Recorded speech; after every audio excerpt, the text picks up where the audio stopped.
Oui, bonjour à tous les chauffeurs routiers du monde entier, de l'Afrique, précisément de la Côte d'Ivoire. Voilà, je viens par la voix du collectif des conducteurs professionnels de Côte d'Ivoire baptisé CCRPCI. Voilà, toujours c'est le cri du cœur envers mes collègues chauffeurs. Voilà, envers mes collègues chauffeurs. Voilà, il faudrait que les chauffeurs prennent conscience. Il faudrait que les chauffeurs prennent conscience. Il faudrait que les chauffeurs n'acceptent pas d'être embauchés par n'importe qui. Il faudrait que les chauffeurs n'acceptent pas d'être engagés n'importe comment. Voilà. Parce que aujourd'hui, la Côte d'Ivoire est sur la voie du développement. Ça doit se sentir sur tous les couches. Moi, je l'ai toujours dit dans l'une de mes vidéos précédentes. Voilà, c'est-à-dire ça doit se sentir sur toutes les couches. Voilà, donc les chauffeurs routiers, en premier lieu d'abord, c'est de vous tenir conforme aux lois. C'est de vous tenir conforme aux lois. Avoir le permis à jour, conduire à la normale, faire attention aux autres usagers qui vous entourent. C'est très important. Remplir en tout cas toutes les conditions du travail entre toi et ton employeur d'abord, et quand tu es dans la circulation, il faut tout faire pour relever le défi du nom qu'on nous donne, qu'on nous flanque au dehors. Par exemple, nous sommes des mauvais, nous sommes des impolis. En circulation, il faut relever ces défis-là. C'est très important, les plus intelligents savent de quoi je veux dire. Voilà.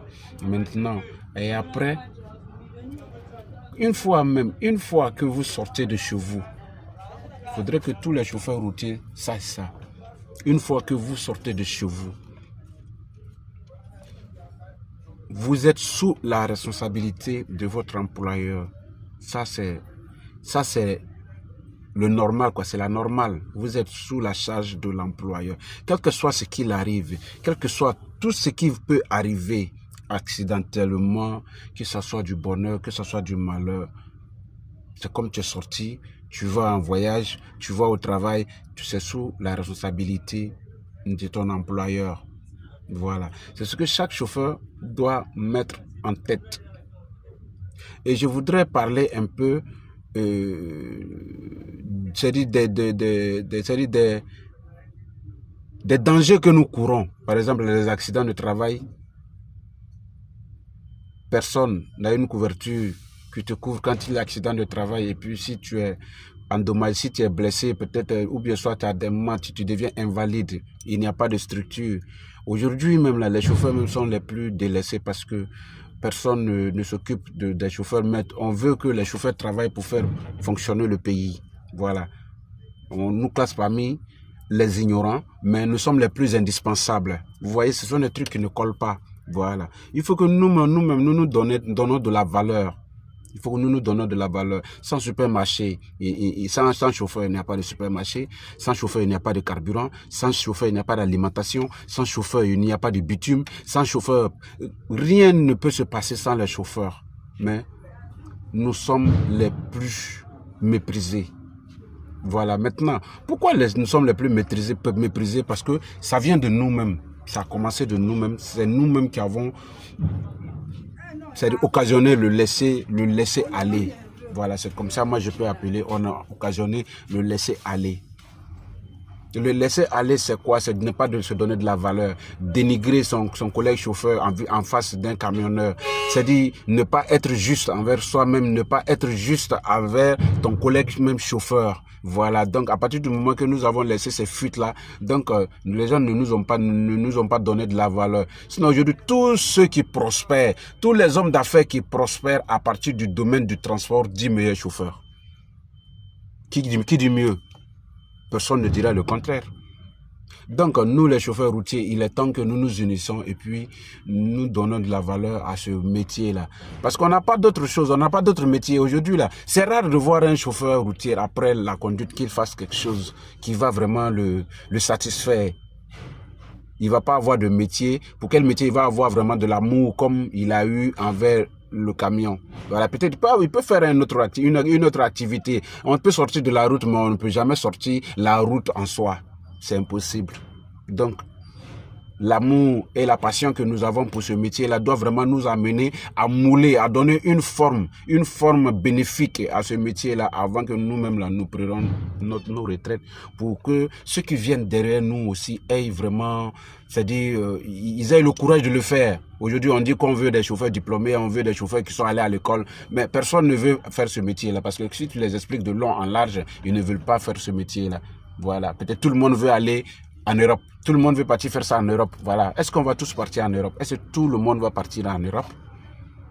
Et si on va tous en Europe, qui va régler ce que nous laissons derrière ici? Parce que tout le monde veut sauver sa vie, tout le monde veut sauver sa famille, tout le monde veut être le meilleur de sa famille, mais personne ne veut souffrir. Vous voyez ce que ça fait? Donc, arrivé à un certain moment, personne, on ne va pas se voir obligé de rouler le camion. Quand cette situation-là va arriver, quand le chauffeur va se voir obligé de rouler le camion, là, il n'aura rien de stable. Ça, c'est sûr. Il est temps maintenant que nous nous donnions la main, nous les chauffeurs, et puis que nous donnons de la valeur. Ayez le temps de discuter un peu avec vos employeurs, sur quelle base vous êtes embauché. Pas dans la violence, mais c'est-à-dire dans la courtoisie, c'est-à-dire dans la sagesse, voilà, dans la maturité. C'est très important. Discuter avec les propriétaires de camions, sur quelle base vous êtes engagé, voilà. Il y a plein d'opportunités. Regardez aujourd'hui, les gens sont en train de construire les logements sociaux. Les logements sociaux sont en train d'être construits. Mais personne n'a entendu qu'il y a eu le nom d'un chauffeur dedans. Personne. Personne. Posez-vous la question. Personne. Où sommes-nous? On n'existe pas. On n'existe pas. Est-ce qu'aujourd'hui, il y a quel chauffeur aujourd'hui qui a son salaire qui est viré à la banque aujourd'hui? Personne. Est-ce que la banque a confiance en toi, que la banque veut te faire peut te faire des prêts? Aujourd'hui, on dit le pays fonctionne sur prêt. Le pays fonctionne sur prêt. Tout le monde le dit. Mais est-ce que le chauffeur peut entrer en obtention de ces prêts-là? Est-ce que, par quelle rémunération? C'est-à-dire au profit de son employeur ou au profit de son métier, ou bien soit qu'il soit indépendant quelque part. Avec quelle garantie? Donc, mais le chauffeur ne peut pas tout régler seul sans que on se mette dans la main et puis conjuguer le même verbe, comme je l'ai toujours dit dans mes vidéos. C'est très important, c'est très important. Donc on ne va jamais cesser de le dire. Moi je le dis et je le répète, tous ceux qui veulent se cultiver en tout ce que le chauffeur recouvre aujourd'hui, moi je suis prêt même à ouvrir un livre, un calepin, je sais pas, un livre complet, totalement. Un livre, parce que c'est ma passion, c'est ma passion. Ce métier-là, c'est ma passion. Je peux parler de ce métier du matin jusqu'au soir, sans revenir sur quelque chose deux fois. Donc, j'appellerais ça une lutte, parce que c'est une lutte psychologique.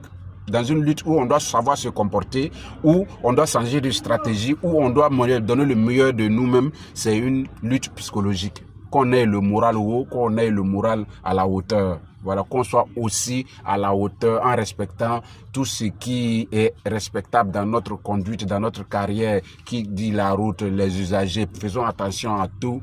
Voilà, ne tombons pas dans le panneau. Voilà, donc je vous laisse sur ces lignes. Et bon, nous sommes en train d'aller vers la fin du mois du carême. Voilà, donc prenons le courage à deux mains. Et qu'Allah mette la barcade dans tout ce que nous allons faire et qu'il mette la main sur tous les routiers du monde. Voilà. Donc je vous remercie. Ciao, ciao. Au revoir.